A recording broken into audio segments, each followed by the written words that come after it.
y amén. Bueno, hoy quiero compartirles un mensaje muy especial y es acerca de la familia.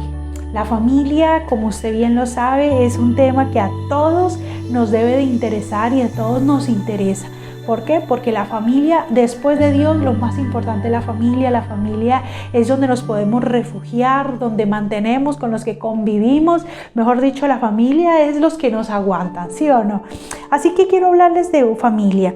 Y antes de hablar del tema de familia, quiero mostrarles que a lo largo del ser humano, de la vida del ser humano, siempre se ha esmerado por querer tener una familia en victoria. Aún la gente mala, y no vamos a hablar de los malos, pero sí quiero recalcar algo, que aún la gente mala puede querer tener una buena familia, una familia en victoria. Entonces imagínate más nosotros los hijos de Dios, ¿cierto? Así que voy a hablarles acerca de tener una familia en victoria, pero para eso quiero hablarte de 3 principios básicos pero importantes para tener una familia en victoria, ¿sí? Así que toma nota y vamos al primer principio. El primer principio, y quiero empezar con esto en 2 Timoteo 2, 20, 21. Y el primer principio es saber que yo soy un instrumento de bendición. Y en 2 Timoteo dice, pero en una casa grande no solamente hay utensilios de oro y de plata, sino también de madera y de barro.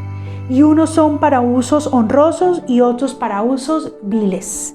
¡Wow! O sea que está hablando de que en una misma casa pueden haber utensilios que podemos entenderlo como personas, ¿sí? Y no me malinterpreten, no es que las personas seamos cosas, pero dice utensilios de honra o utensilios de deshonra. Y es verdad, en una misma familia, en una misma casa, pueden haber personas de bendición o personas de maldición, ¿cierto? Yo espero y aspiro que todos los que estamos aquí somos instrumentos de bendición. Resulta que eso es una decisión que tú y yo debemos de aceptar. ¿Qué queremos ser? ¿Qué utensilios queremos ser? Si queremos ser utensilios de deshonra, ¿sí? Y quedarnos con ser los amargados, con ser los problemáticos, los conflictivos, los llenos de problemas, o si al contrario yo me convierto en un utensilio de honra, de ayuda, de bendición, de motivación a otros. Eso está en tus manos y en las mías. Cada uno decide qué quiere ser. Algunos tristemente se gustan el tema del dicho, la fama de yo soy la oveja negra, yo soy el patito feo, y se quedan allí, se quedan diciendo pues ya conmigo ni cuenten, yo conmigo no. Pero estoy segura que todos los que me están escuchando ahí, escuchando este video, saben y deben de entender de que somos unos instrumentos de bendición. Tú y yo debemos aceptar este propósito en nuestras vidas, en nuestra familia, de que somos instrumentos de bendición. Quiero mostrarte el ejemplo de un hombre que fue instrumento de bendición para su casa y a pesar de la situación que tuvo, fue una gran bendición. Y eso lo podemos encontrar en Hechos capítulo 16, versículo 26 al 34. Doy un momentico para que usted lo busque, para que usted lo encuentre. Qué bueno que usted pueda tener un cuaderno de nota, que mientras estamos en estos mensajes online, pues no importa, tú puedes sacar tu tiempo, que si el niño, que si el almuerzo, todo puede parar, todo puede esperar, ¿cierto? Y tú puedas sentarte con tu palabra, con tu Biblia y con un cuaderno de notas y tomar nota.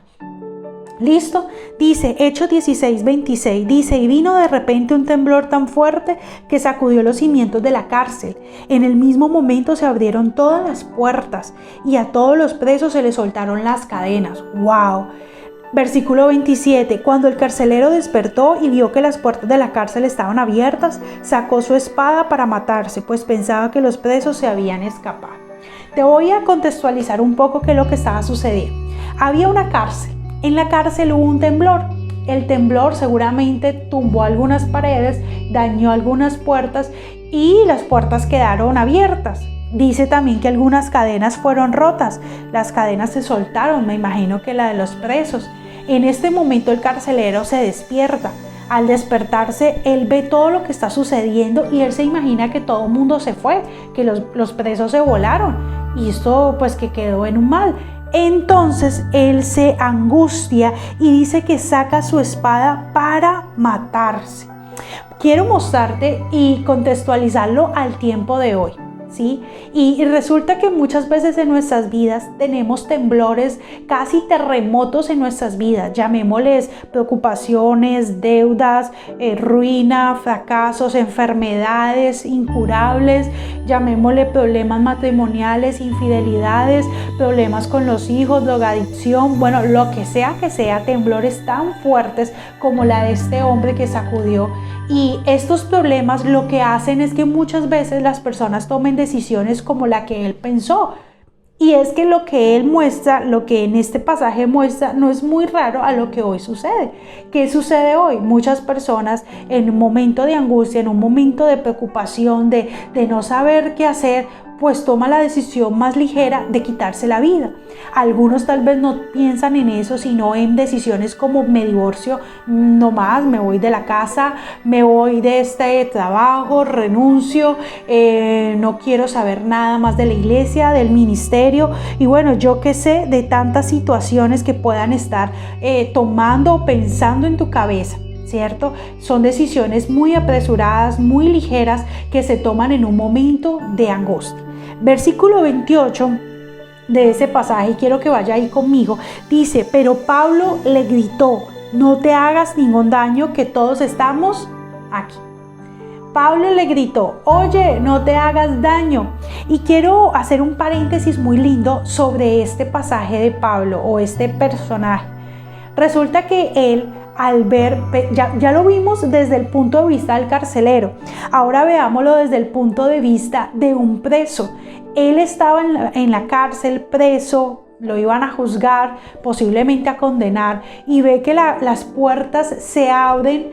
¡Wow! Pues cualquiera diría me voy, pero él, Pablo, seguramente guiado por Dios, sabía que necesitaba hacer algo importante allí con este carcelero, ¿sí? Y aquí va mi énfasis en este punto, y es que los hijos de Dios, los siervos de Dios, estamos en el lugar correcto, en el momento correcto. Pablo estaba allí, podía haber salido corriendo, podía haberse ido a escapar, podía haber aún creído que esto era parte de un propósito, pero él se quedó allí. Los hijos de Dios y los siervos de Dios nos quedamos allí en un momento, nos quedamos allí para compartir la palabra, para estar ahí pendiente. Si Pablo se hubiera ido, nadie le hubiera podido predicar a este carcelero. Versículo 29, entonces el carcelero pidió una luz. Entró corriendo y temblando de miedo se echó a los pies de Pablo y de Silas. Resulta que Pablo le dice, no te hagas daño. Ese es el mensaje que tú y yo debemos de dar. No te hagas daño. Tú y yo debemos decirle a esta sociedad y a este mundo, no te hagas daño, no te separes, no te quites la vida, no renuncies a tu hogar, no renuncies a lo que Dios tiene para ti. Ese es el mensaje que nosotros como portavoces de Dios debemos de dar, ¿cierto? Y este carcelero lo que le dice es que pidió una luz. Quiero darte un mensaje de esperanza y un mensaje muy verdadero, y es que el mundo está pidiendo a gritos luz. Muchas veces creemos o podemos mal creer, por decirlo así, de que el mundo no quiere. No, es que la gente no quiere, es que definitivamente no quieren, es que nadie quiere escuchar de Dios. Nosotros que estamos acá en España, algo que nos decían era es que aquí la gente no quiere oír de Dios. Y yo pregunto, ¿en serio? Todo el mundo, el Dios creó al ser humano igualito, con las mismas necesidades espirituales, emocionales, familiares.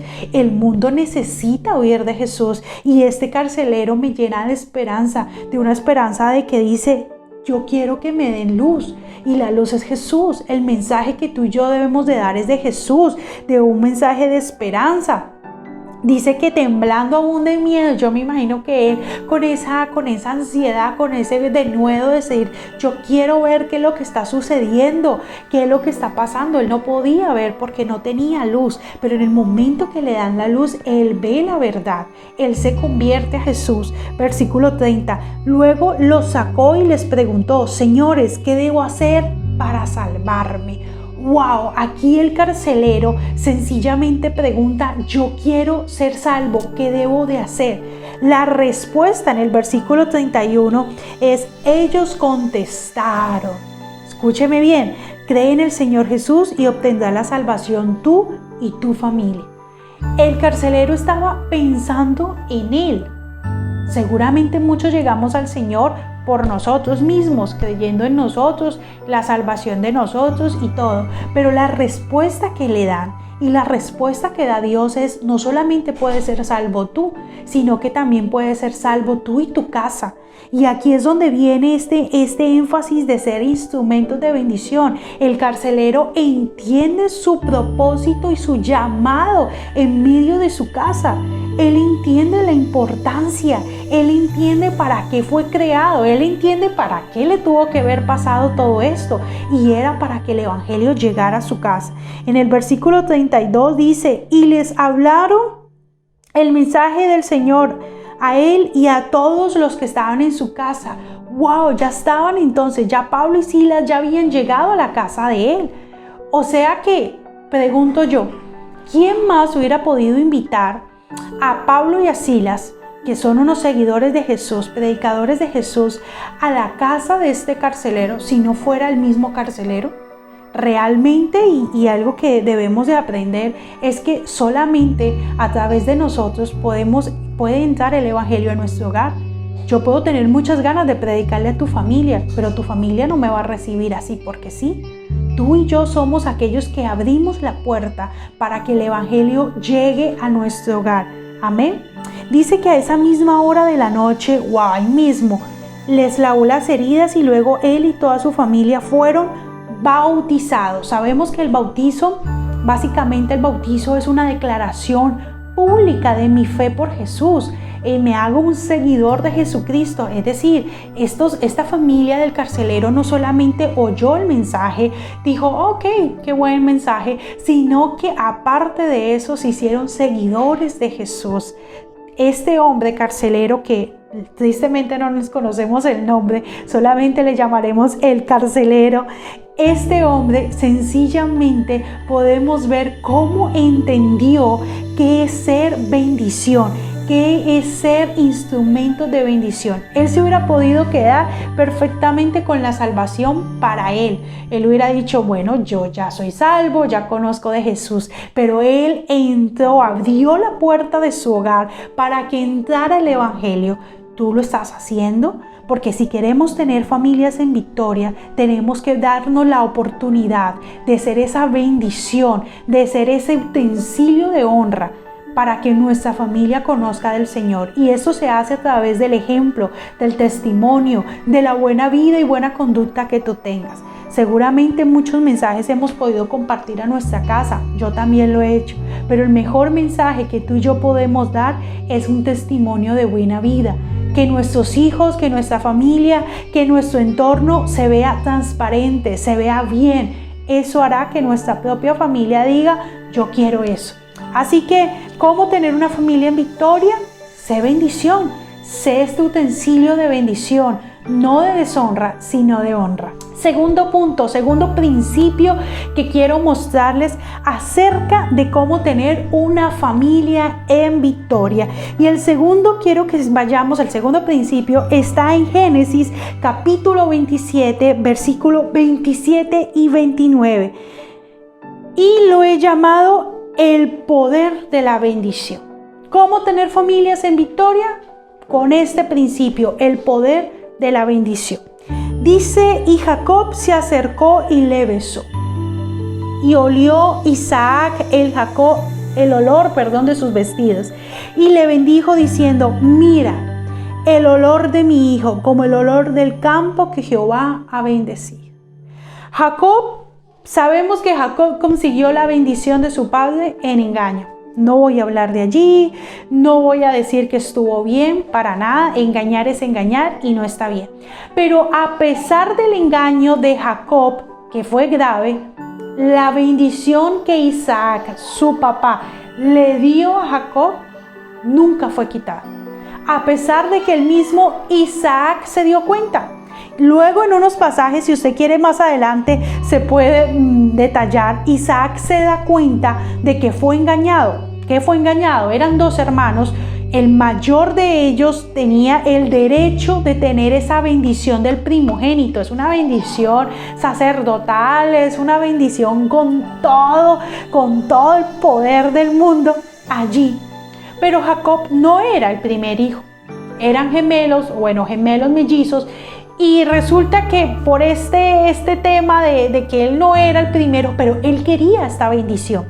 Por querer tanto esta bendición hizo este engaño, se vistió de parecido de su hermano. Seguramente Isaac ya estaba muy anciano, no veía muy bien, no palpaba muy bien, y resulta que Jacob, pongámoslo a temas de hoy, se echó la loción de su hermano, se puso la chaqueta, la chamarra de su hermano, se puso una gorrita, imaginémoslo algo así, y fue a donde su padre, ya muy anciano, y le dijo que él era el primero. Le dijo: yo soy el hermano. Bueno, Isaac se confundió y lo bendijo. Cuando Isaac cae en cuenta de que no era, pues claro, entra aquí en un shock, es un poco difícil, pero nada ni nadie puede quitarle la bendición que ya Isaac, su papá, le había dado a Jacob. Vuelvo y digo, yo no justifico para nada el engaño, pero quiero mostrar el poder de una bendición, el poder que tiene una bendición, y en este primer caso, el poder que tiene una bendición de un papá o de una mamá hacia sus hijos. ¿Y en qué consistió la bendición? En el versículo 28 empezamos a ver esta bendición y wow, es maravillosa. Dice el versículo 28, y me encantaría que usted lo pueda leer también conmigo: que Dios te dé la lluvia del cielo, las mejores cosechas de la tierra, mucho trigo y mucho vino, la lluvia del cielo. Empieza diciendo que Dios te dé la lluvia.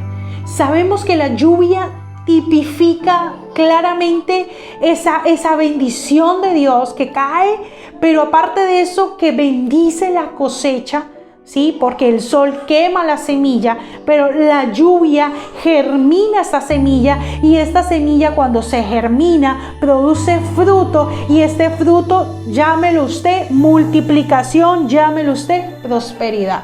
O sea que lo que aquí le estaban dando a Jacob era una prosperidad full. Dice: las mejores cosechas de la tierra. Le está hablando de que los mejores negocios, las mejores ideas, los buenos trabajos. Si tu hijo o tú quieres que tenga un llamado ministerial, podemos decir: Señor, que tenga el mejor ministerio, los mejores llamados tuyos. Luego habla de mucho trigo. ¡Wow! Dice pan. El trigo es pan, es alimento. Que no le falte el alimento ni físico ni espiritual a tus hijos, a tus generaciones. Luego habla de mucho vino. Sí, y no estamos hablando de literal del vino, sino estamos hablando del tema del vino. Tipifica gozo, alegría, placer, que tus hijos puedan estar siempre alegres, que tengan una casa en armonía, una casa placentera, que puedan tener esta unción de Dios, que también podemos hablarle como poder del Espíritu Santo. Versículo 29, y me interesa y me llama mucho la atención, porque a veces queremos tener familias en victoria, pero olvidamos este principio importantísimo y fundamental en nuestras vidas, y es el poder de bendecir a nuestros hijos y a nuestras generaciones. En el versículo 29 dice: que mucha gente te sirva, que las naciones se arrodillen delante de ti. Bueno, empecemos allí. Que mucha gente te sirva.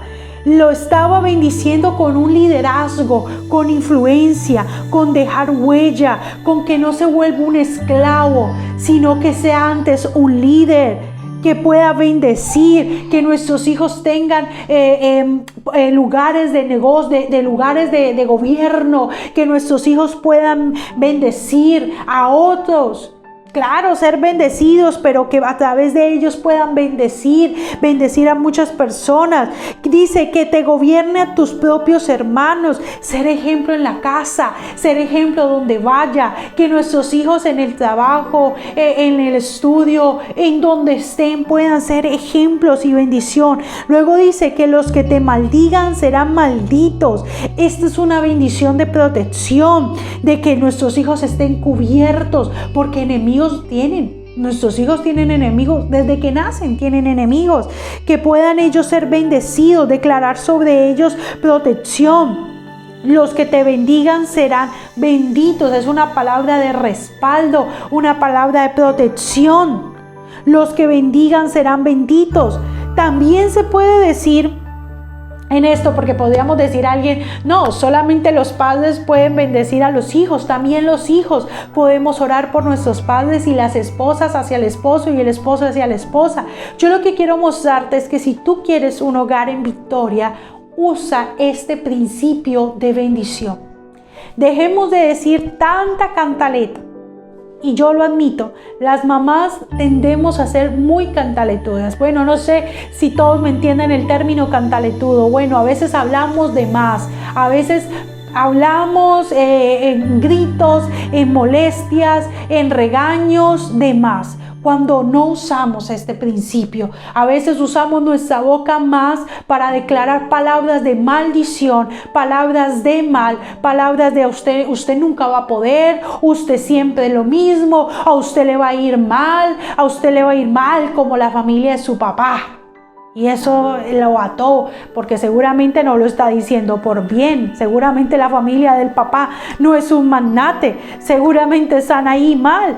Muchas veces nosotros como mamás o como papás podemos decir cosas como te vas a caer, te vas a enfermar, no vas a salir adelante. Pues déjame decirte que tú y yo debemos usar este principio de bendición. Bendice a tus hijos desde el vientre, desde si están ahí desde el vientre, si ya están bebés, si están grandes, en la edad que estén. Muchas veces algunos dicen, no, pastora, pero él ya tiene 40 años, ya lo que fue. No. Yo no creo en lo que fue. Yo creo que cada momento y cada oportunidad es importante para bendecir a nuestros hijos, para bendecir nuestra casa, para bendecir a nuestros padres. Nosotros como hijos tenemos también un poder importante en Dios para bendecirles en salud, en que sus sueños se cumplan, en que sean felices.